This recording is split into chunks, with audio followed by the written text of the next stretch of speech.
Assalamu alaikum wa rahmatullahi wa barakatuh. Табарани хадисләре җыентыгында Пәйгамбәрбез саллаллаһу алейхи ва салламның бер хадисе китерелә. Шушындый ук мәгънә белән китерелә шулай ук Имам Бухари һәм Имам Муслим хадисләре җыентыгында. Пәйгамбәрбез Мухаммад саллаллаһу алейхи ва саллям әйтеп калдырган: "Иннал малаиката ла тадхулу буютан фихи калб." Дөреслекте, әгәр берәүнең яшәгән йортында эт яшәсә, эт булса, ул йортка Аллаһның фәрештәләре кермәс.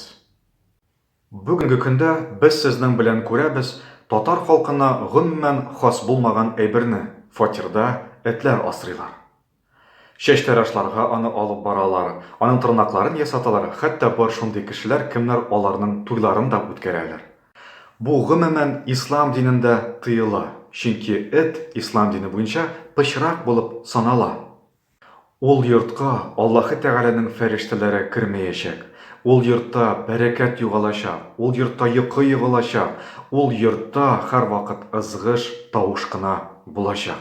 Әгәр дә адәм баласы яши икән авылда, авыл йортында, әлбәттә ул рөхсәт ителә, әгәр дә аның эте ишек алдында икән, ул сакчы, яисә ул аучы, яисә ул көтүче эт икән, ул вакытта ислам дине буенча рөхсәт ителә.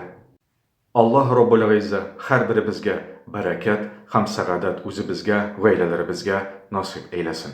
Вассаламу алейкум ва рахматуллаһи ва баракатуһ.